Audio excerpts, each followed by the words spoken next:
so grateful to us.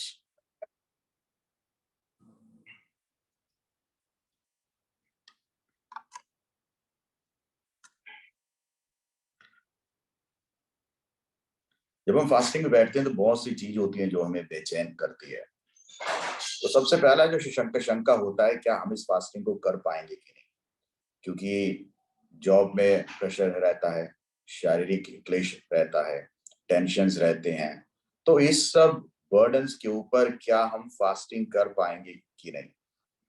बहुत से लोग हैं जो कहता हूँ शुरुआत करके कहता हूँ रोक देते हैं फॉर डिफरेंट रीजंस।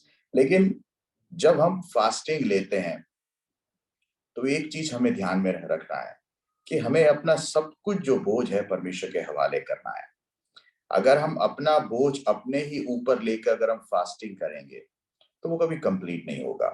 लेकिन अगर हम परमेश्वर के हवाले करेंगे अपनी सभी परेशानियों को, प्रॉब्लम्स को, तो परमेश्वर हमें एक आशीष देगा।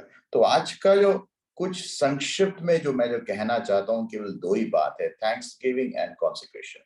किस प्रकार हम परमेश्वर का धन्यवाद दें और किस प्रकार हम ये जो 21 डेज का जो फास्टिंग प्रेयर है एक अलग समय निकाल कर परमेश्वर का धन्यवाद करते हैं, प्रार्थना करते हैं। परमेश्वर धन्यवाद करते हैं इस शाम के लिए जो तूने हमें दिया है, धन्यवाद करते हैं परमेश्वर इस वक्त के लिए जो तूने हमें दिया है। परमेश्वर कितने लोगों को ये मौका नहीं मिला, लेकिन तूने हमें ये मौका दिया, समय दिया, इसलिए हम तेरा धन्यवाद करते हैं।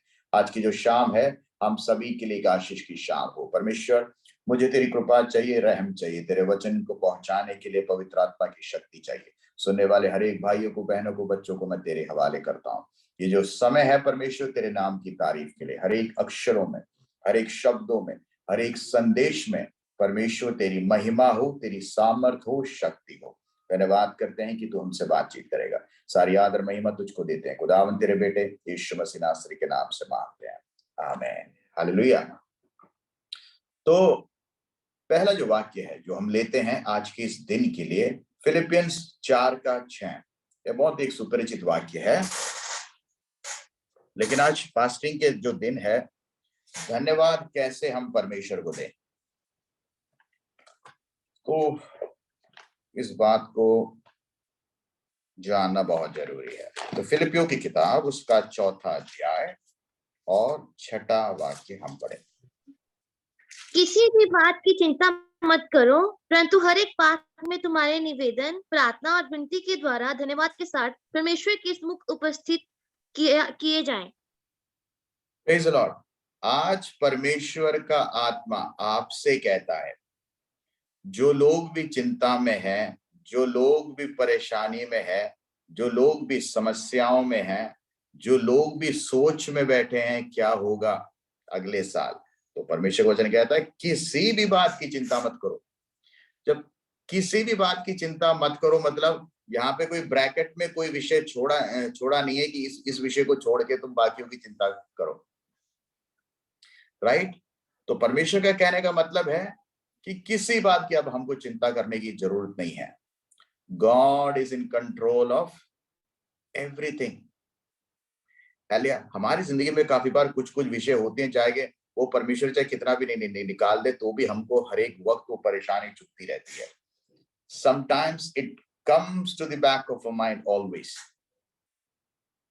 अब अलग अलग व्यक्तियों की अलग अलग समस्या है। काफी बार परमेश्वर ने कहा है कि ना, you don't have to worry about it, I will take care of it. लेकिन तो भी हमारे दिल में होता है कल क्या होगा, आगे क्या होगा। इस बार तो चलो निकल गए उस प्रॉब्लम से, लेकिन आगे को कौन निकालेगा हमको उस प्रॉब्लम से। इतने समय के बाद प्रॉब्लम से निकले, लेकिन कल जाके दोबारा किसी प्रॉब्लम में फंस गए तो क्या होगा।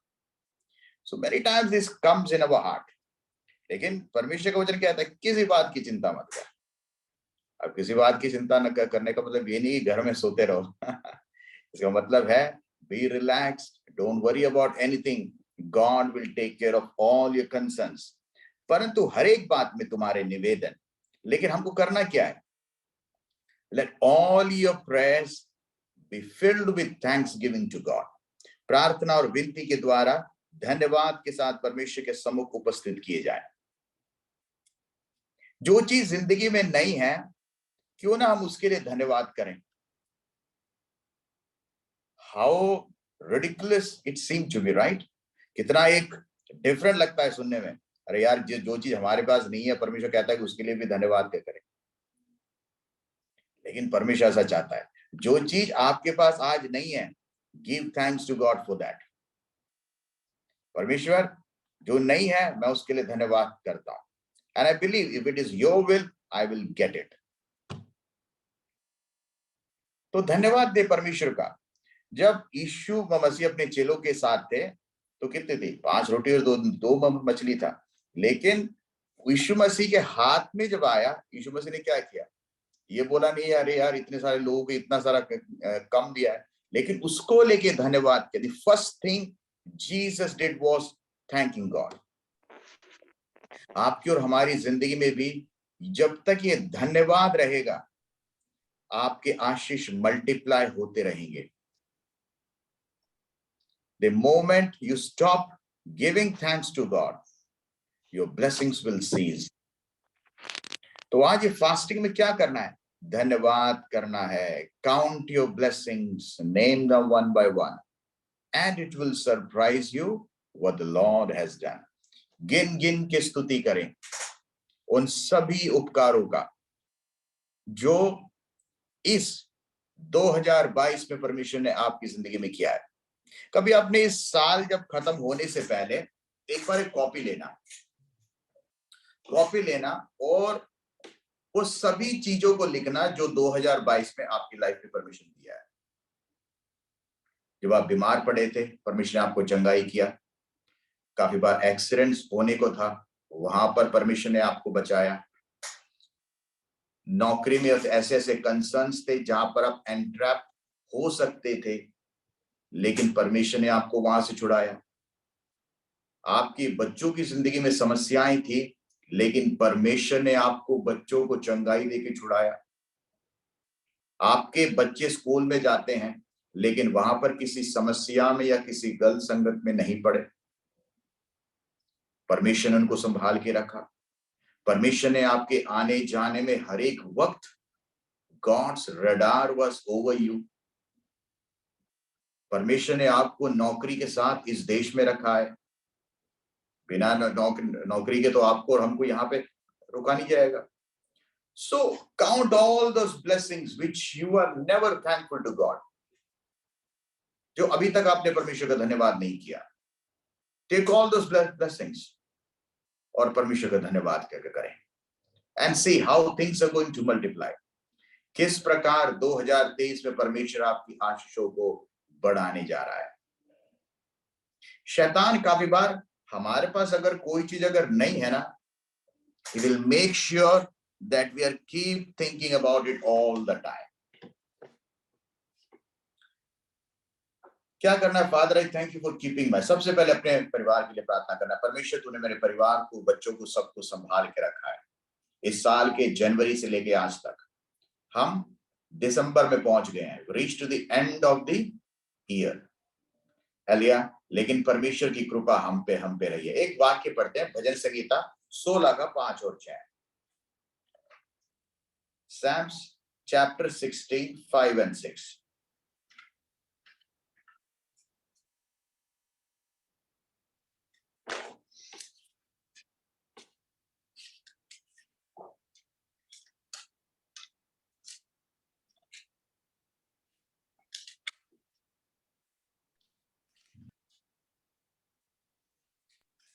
यहोवा मेरा बढ़िया भाग कोई। एक कटोरे का हिस्सा, मेरे भाग को तो स्थिर रखता है। मेरे लिए माप की डोरी मन भावने स्थान में पड़ी और मेरे भाग मन भावना है। Praise the Lord. देखिए, हाँ, मेरे लिए माप की डोरी मन भावने स्थान में है, मेरे बाट का तू मन भावना। जरा 5वें देवा वाक्य देखते हैं, एक बार उसको अक्षर ब अक्षर देखते हैं। यहोवा मेरा भाग और मेरे कटोरे का हिस्सा है, मेरे बाट को तू स्थिर रखता है। देखिए, God is my portion and my inheritance of my cup, तो मेंटेन्स माई लॉट। इसका मतलब क्या है? इसका मतलब है जो आपके हिस्से का जो आशीष है, परमेश्वर उसको सुरक्षित रखता है। तो इसको जरा हटा दीजिए स्क्रीन को। तो देखिए, परमेश्वर जो है हमारी जो हिस्से का है, जो ब्लेसिंग है, God will make it safe. परमेश्वर जो है उसको स्थिर रखता है। अगर परमेश्वर अगर ना चाहे तो हमारी जिंदगी में कुछ भी नहीं आता। देखिए, एक बार जो मेरे को वाक्य बड़ा अच्छा लगता है, यहोवा मेरा भाग है। If God is my portion, do I need anything more than that? अगर परमेश्वर मेरा भाग है तो क्या मुझे और किसी की जरूरत है? मेरे कटोरे का हिस्सा और मेरे भाग को तो स्थिर करता है। इसका मतलब परमेश्वर हमारे भाग को स्थिर करता है। अगर परमेश्वर हमारे भाग को अगर स्थिर ना करें तो हमारे पास क्या रहेगा? अगर परमेश्वर हमारे भाग को स्थिर ना करे तो हमारे पास कुछ नहीं है। चाहे हमारी जॉब भी है, इट इज नॉट श्योर कि हमारे पास कल रहेगा। अगर परमेश्वर हमको जॉब ना दे तो हमारे पास कल नहीं है। चाहे हम कितने आउटस्टैंडिंग हो, कितने टैलेंटेड क्यों ना हो, कितने इक्विप्ड क्यों ना हो, कितना हमारे पास एक्सपीरियंस क्यों ना हो। हमने कहा ना, our career, our job does not matter to anyone. हम इस देश में रहे या ना रहे, किसको किसको फर्क पड़ना है? क्या किसी को फर्क पड़ेगा? एक एक परमेश्वर के स्कॉलर ने इस प्रकार का, even the best can be replaced any time. हम कितने भी बेस्ट क्यों ना हो, that person can be replaced. लेकिन परमेश्वर है जो हमारे भाग को संभाल के रखता है। God is the one who preserves us. God is the one who keeps us. He is our portion. अगर यहोवा की कृपा नहीं है तो कुछ भी नहीं है। यहोवा है जो हमको सब कुछ देता है। अगर हमारी ब्लेसिंग्स में परमेश्वर का हाथ अगर नहीं है, if God is not protecting it, तो जिंदगी में कोई आशीष हर वक्त कभी नहीं हो सकता। तो उस परमेश्वर को धन्यवाद देना कभी भी ना भूलें। परमेश्वर सोचेगा, यार जनवरी से लेकर दिसंबर तक आ गए, लेकिन आज तक कभी इसने धन्यवाद ही नहीं किया उन बातों के लिए जो ये डेली एंजॉय कर रहा है आज तक। कितने लोगों को ये चीज आज तक नसीब ही नहीं हुआ। But you seldom thought about those things. कभी आपने पूछा भी नहीं, परमेश्वर मैं इन सब चीजों के लिए जो मैं डेली अपने डेली लाइफ में एंजॉय कर रही हूं, I never thank you for that, and I am demanding more and more things from you for 2023। लेकिन जो मिला है कभी इसको धन्यवाद दिया? तो ये जो समय है धन्यवाद करने का है। Praise the Lord, hallelujah. Giving thanks to God will bring more blessings into your life. दूसरी बात, धन्यवाद क्यों करना है? धन्यवाद इसीलिए करना है because all is going to be well. All is going to be well. अच्छा होने वाला है सब कुछ। ये कौन कहता है? परमेश्वर का वचन कहता है। यशायाह 3:10 जरा आप पढ़ें। बुक ऑफ यशायाह चैप्टर 3 वर्स 10।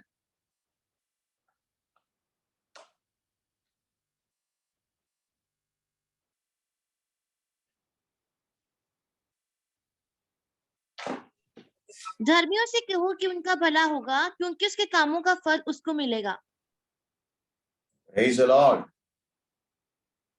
धर्मियों से क्या कहना है? धर्मियों से कहना है उनके साथ भलाई होगा।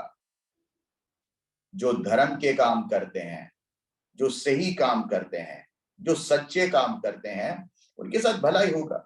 जो दुनिया के लोग हैं, उनकी जो जिंदगी है अलग अलग दिशाओं में भागती है, अपने आप को प्रूव करने में भागती है,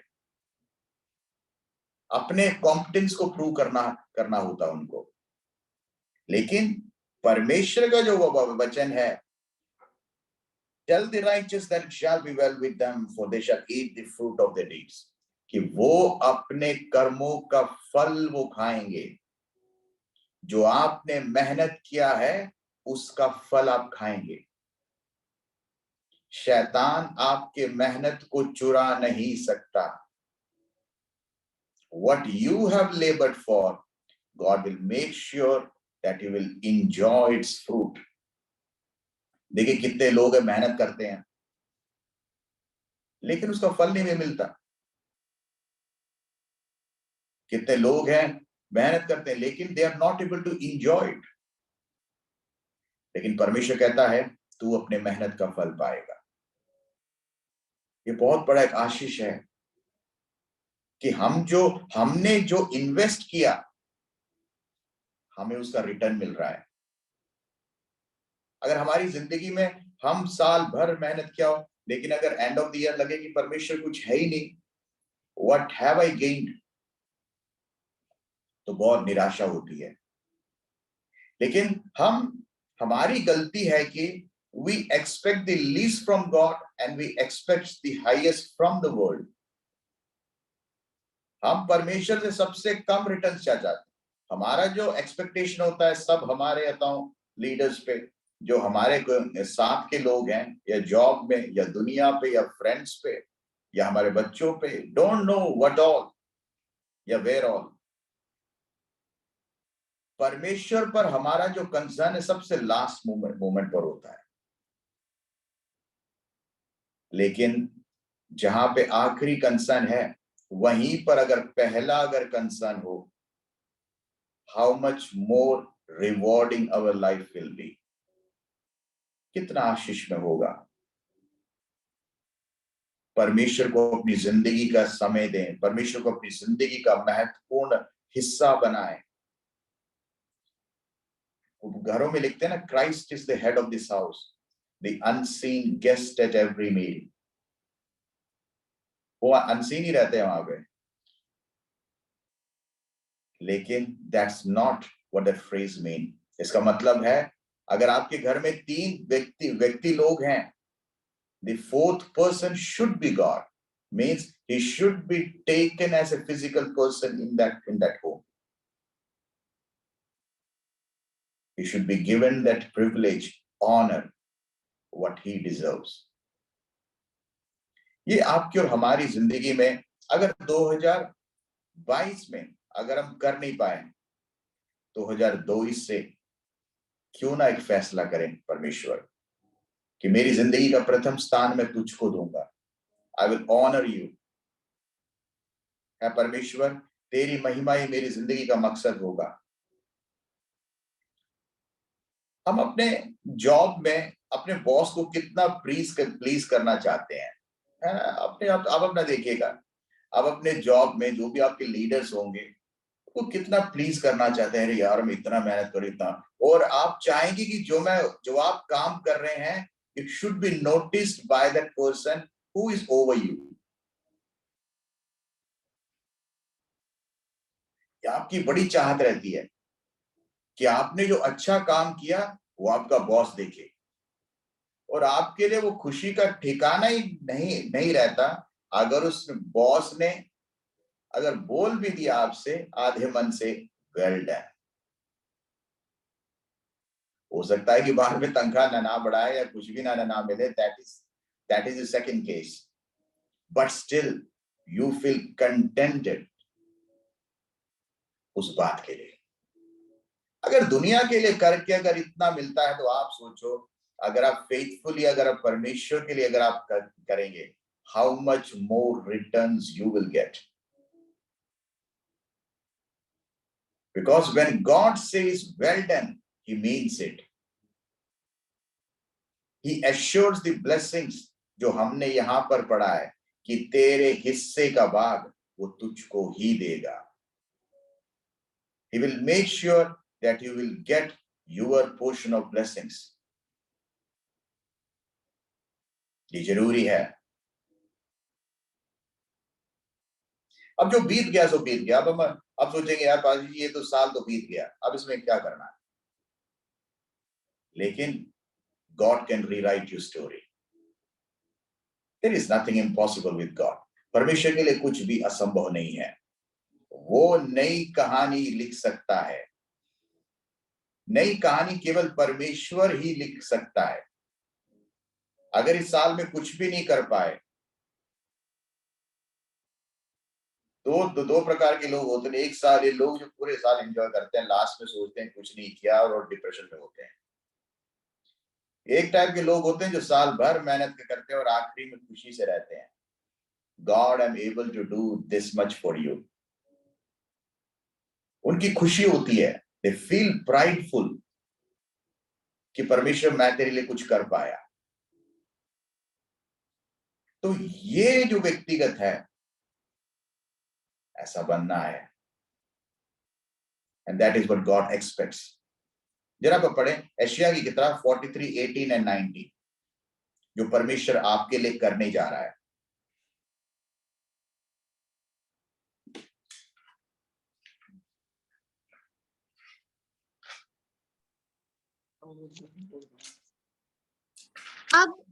अब बीती हुई घटनाओं का स्मरण मत करो, ना प्राचीन काल की बातों पर मन लगाओ। देखो मैं एक नई बात करता हूँ, वह अभी प्रकट होगी, क्या तुम उसे अनजान रहोगे? मैं जंगल में एक मार्ग बनाऊंगा और निर्जल देश में नदियां बहाऊंगा। Praise the Lord. देखिए परमेश्वर क्या कहता है, अब बीती हुई घटनाओं को स्मरण मत करो, जो लाइफ में हो गया उसको भूल जाओ।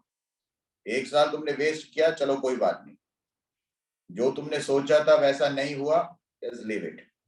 There is no point of opening those old books. अब बीती हुई घटनाओं का स्मरण मत करो, न प्राचीन काल की बातों पर मन लगाओ। देखो मैं एक नई बात करता हूं, एक नई बात परमेश्वर आपसे कहने जा रहा है, वह अभी प्रकट होगी। इसका मतलब वो अब तक सामने नहीं आया, वो रास्ता, वो ब्लेसिंग अभी तक आपके सामने नहीं आया, आसपास भी नहीं है, वह अभी प्रकट होगी। क्या तुम उससे अनजान रहोगे? मैं जंगल में एक मार्ग बनाऊंगा और निर्जल देश में नदियां बहाऊंगा। ये दोनों चीजें बड़ी इम्पॉसिबल चीज है, प्रैक्टिकल नहीं है।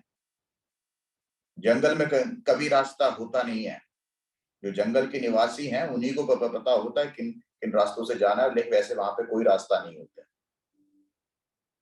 लेकिन ये दो इम्पॉसिबल सिचुएशंस में परमेश्वर आपके लिए रास्ते खोलने जा रहा है।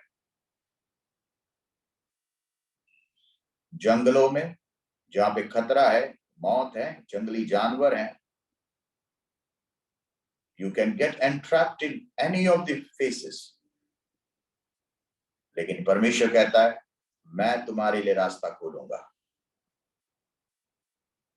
तो 2023 में जो 2022 में जो रास्ते बंद थे, जो आपको लगा कि कुछ नहीं हो सकता, अब आगे कोई भविष्य नहीं है, मेरी जिंदगी में कोई दरवाजा नहीं है, मेरी जिंदगी में कोई रास्ता नहीं है, मेरी जिंदगी में कोई होप नहीं है, मेरी जिंदगी में कुछ भी नहीं है, लेकिन परमेश्वर कहता है I am going to open two ways, एक जंगलों से और एक निर्जल भूमि से वो पानी को खोल बहा लाने वाला है। अगर हम परमेश्वर के हित पे चलेंगे तो सब कुछ देखेंगे, क्योंकि परमेश्वर के लिए कुछ भी असंभव नहीं है। There is nothing impossible with God. मेरा हमेशा ये स्टेटमेंट रहता है, our God delights in doing impossibilities. हमारा परमेश्वर असंभव कार्यों को करने में प्रसन्न होता है। जहां पर हम कहते हैं ना परमेश्वर अब नहीं होगा, तभी परमेश्वर को थोड़ा थ्रिल आता है करने में। अगर हम भी अगर हाथ पे मान लेंगे, उसको परमेश्वर लगा ये तो खुद ही कर लेगा, मेरे को क्या इसमें टांग अड़ाना चाहता। When we accept that God, I cannot do it, that is a moment God start doing it. और परमेश्वर का रास्ता कोई नहीं काट सकता, परमेश्वर का रास्ता कोई नहीं रोक सकता। परमेश्वर कुछ आपको बनाना चाहता है तो उसके लिए कोई भी रोक नहीं है। वो चाहे आपकी जिंदगी में हो, आपके वर्क में हो, आपके जॉब में हो, आपकी मिनिस्ट्री में हो, आपके कार्यों में हो, whatever, there will not be any obstruction. धन्यवाद करें उस अच्छे आशीष के लिए। जरा पढ़ें Psalm 67, 5 and 7।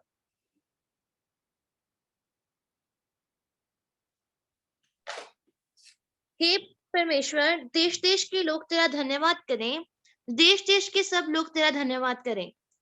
7 परमेश्वर हमको आशीष देगा और पृथ्वी के दूर दूर देशों को सब लोग उसका भय मानेंगे। भूमि ने अपनी उपज दी है, परमेश्वर जो हमारा परमेश्वर है उसने हमें आशीष दी है। परमेश्वर हमको आशीष देगा और पृथ्वी के दूर दूर देशों के सब लोग उसका भय मानेंगे।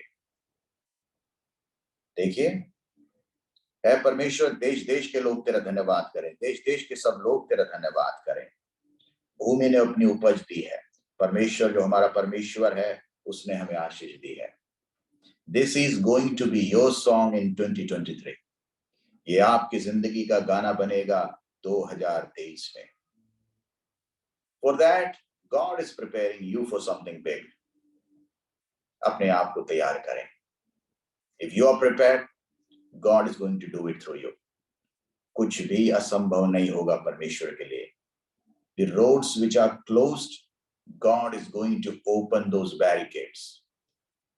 काफी बार होता है ना, बड़े बड़े बैरिकेड्स होते हैं, हमको लगता है यार बैरिकेड्स खुलेगा कैसे, लेकिन जब गाड़ी उसके पास जाती है ऑटोमेटिकली वो टोल ब्रिज खुल जाता है। लेकिन उसका रिमोट किसके पास है? ड्राइवर के पास नहीं है उसका रिमोट, उसका रिमोट दूर बैठे किसी व्यक्ति के पास है। Who has the control to stop your vehicle and he has the power to make your vehicle on the way. तो याद रखिएगा, आप कितनी भी स्पीड में गाड़ी चलाओ, ऊपर वाले के पास रिमोट है कि आपकी गाड़ी को कहां पर रोकना है, और उसी के पास रिमोट है when he wants your vehicle to move on the way. तो जो भी ऑब्स्ट्रक्शन लाइफ में आते हैं, जो आपसे और मेरे से वो दूर नहीं होगा, लेकिन परमेश्वर से वो दूर होगा। God will remove the obstructions. परमेश्वर रास्ते को साफ करेगा। आप साफ करने जाओगे तो नहीं होगा, लेकिन अगर परमेश्वर साफ करना जाएगा तो वो कभी खत्म भी नहीं होगा। तो परमेश्वर क्या चाहता है हमसे? That we rejoice. हम परमेश्वर में खुश रहें, हम अपनी खुशियों को दुनिया में ना ढूंढें। जब दुनिया में खुशियों को ढूंढने जाते हैं तभी प्रॉब्लम्स होती हैं, परेशानी होती है, मुश्किलें होती हैं। प्रार्थना क्या करना है? परमेश्वर, एक धन्यवाद की आत्मा को तू मुझे दे, प्रार्थना की आत्मा को तू मुझे दे। गिव मी स्पिरिट ऑफ सप्लिकेशन, कि मैं तेरे हुजूरी में प्रार्थना में बैठ सकूं। भजन संगीता 100 इसका एक बहुत अच्छा एक उदाहरण है, जरा कोई पढ़े। Psalms 100, please read it.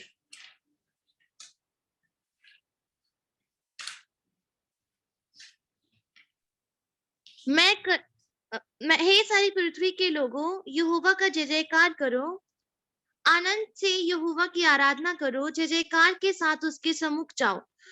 निश्चय जानो कि यहोवा ही परमेश्वर है, उसी ने हमको बनाया और हम उसी के हैं। हम उसकी प्रजा और उसकी चराई की भेड़ें हैं। उसके फाटकों से धन्यवाद और उसके आंगनों में स्तुति करते हुए प्रवेश करो। उसका धन्यवाद करो और उसके नाम को धन्य कहो, क्योंकि यहोवा भला है और उसकी करुणा सदा के लिए और उसकी सच्चाई पीढ़ी से पीढ़ी तक बनी रहती है। Praise the Lord. देखिए, so many reasons to praise God. परमेश्वर ने कितने सारे वजह दिया है हमको परमेश्वर का धन्यवाद करने का, और कैसे पीढ़ी से पीढ़ी तक वो तेरे साथ रहेगा, पीढ़ी पे पीढ़ी वो तेरे साथ रहेगा। He will not drop you in one generation, but he is the God of generations who will never leave you. आपको एक जगह तक पहुंचाने के बाद छोड़ेगा नहीं, वो टोल ब्रिज में लाके छोड़ने वाला नहीं है, वो आपको लेकर जाएगा उस मकाम तक जहां तक आपको लेकर जाना है। तो हमारी जिंदगी में क्या चाहिए? केवल परमेश्वर के ऊपर भरोसा, और हमारी जिंदगी का स्तुति गान परमेश्वर को हमेशा बना के रखें। जब हम परमेश्वर के लिए कुछ करने जाते हैं ना, दैट इज ए टाइम शैतान हमारे मन में लाके बीज देता है, तेरे पास है क्या, तू कर क्यों रहा है, क्या मिलेगा तेरे को, फिर क्यों इतना कूद रहा है, कुछ नहीं होने का, तू कुछ भी कर ले तो वहीं पे रहेगा। devil implants the weeds. परमेश्वर वचन में लिखा है उस वीड्स को किसने डाला? यीशु ने कहा जब वो अच्छे बीजों को डालने के बाद फिर किसान गया जाके सो गया, तो devil came and implanted the wrong weeds. Seeds और बीड्स दोनों अक्षरों में थोड़ा बहुत ही फेर बदल है, लेकिन बहुत फर्क है. तो देखिए जब हम सो जाते हैं उसी वक्त शैतान आके बीड्स देता है. अगर हम परमेश्वर के लिए काम करते रहेंगे तब ये बीड्स नहीं आएगा. If you are always working for the Lord, शैतान के पास कहा, शैतान देखेंगे तो हमेशा बिजी है, इसको कहां पे मैं बीट डालूं इसकी लाइफ में. लेकिन जब आप अपने उसमें अपने ही बातों में या अपनी जिंदगी में मस्त हो गए, आराम में बैठ जाओगे ना, वो खरगोश के समान थोड़ा सा कर लिया फिर जाके सो गया, तभी जिंदगी में वीड्स आएंगे. तो मेक श्योर कि हम परमेश्वर के लिए काम करते रहें. We are just like the army men. हम फौजी के समान हैं. We are not allowed to stop. हमें चलते ही जाना है, बढ़ते ही जाना है, रुकना नहीं है. परमेश्वर के लिए कहीं नहीं रुकना. We have to keep on moving. सियोन देश हमारा है देश, है ना, कितना सुंदर होगा गाना है. जाना है उस पार. हालेलुया.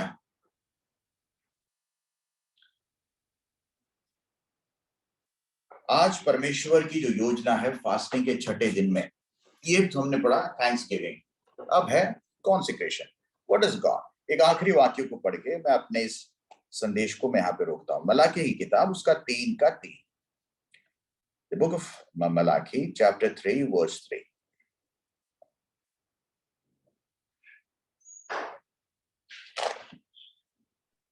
वह रुपये का ताने वाला और शुद्ध करने वाला बनेगा और लेवियों को शुद्ध करेगा और उनको सोने रुपये की नाई निर्मल करेगा, तब वे यहोवा की भेंट धर्म से चढ़ाएंगे. Praise the Lord. Hallelujah. God sometimes refines us. वे रुपये का ताने वाला और शुद्ध करने वाला बनेगा और लेवियों को शुद्ध करेगा और उनको सोने रूपी की नाई निर्मल करेगा, तब वो यहोवा की भेंट धर्म से चढ़ाएंगे. Praise the Lord. Hallelujah. God sometimes puts us on fire so that we can be refined. We can be in our best forms. हम अपने सबसे बेस्ट फॉर्म में आपको आएंगे. And that is what God expects. जो भी आग में जाता है वो शुद्ध होता है. और परमेश्वर काफी बार अलाउ करता है. बट ये ऐसा नहीं कि परमेश्वर हमको जलने दे देता है. God knows for how much time we need to be inside that fire. And his eyes are always on us. और उसकी नजर हमेशा आपके ऊपर और हमारे ऊपर रहती है. तो याद रखिएगा, दो चीजें हैं, एक थैंक्सगिविंग और एक कॉन्सेक्रेशन.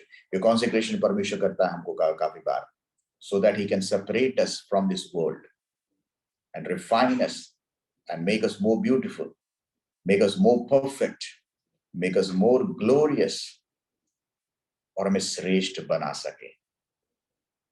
हम दुनिया में रहकर भी दुनिया के अलावा या दुनिया के बिना हम जी सकते हैं अगर परमेश्वर हमारे अंदर है. आज की शाम का जो वचन है आपके और हमारे लिए एक आशीष का कारण बने. इस छठे दिन में परमेश्वर से प्राप्त करें. Let there be a spiritual growth every day in your heart. एक आशीष लेकर ही आप जाइए. केवल स्टार्विंग नहीं है, it's a complete fasting परमेश्वर के सामने, and God will bless you for it.